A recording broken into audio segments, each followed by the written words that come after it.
Праходзяць дзесяцігоддзі, змяняюцца пакаленні, але ж доблесць і адвага загінуўшых воінаў не забываецца. За гонар і славу айчыны яны аддалі самае каштоўнае – свае жыцці.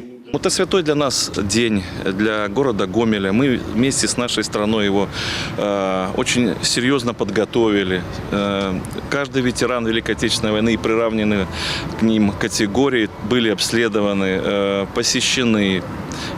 Звучали сегодня поздравления всем ветеранам с Днем Победы, с прохождением наших курсантов, воинских подразделений, с благодарностью за этот день, за этот мир, за этот шаг, который они сделали в борьбе с нацизмом. Я очень горжусь, что могу принять участие в таком митинге, тем самым удостоив память дедам и прадедам, которые положили свою жизнь за наше мирное небо. Мы очень гордимся этим и, конечно, чтим. Конечно, такие мероприятия очень важны, особенно в наше время. И действительно важно, чтобы молодежь посещала их и понимала, для чего это нужно.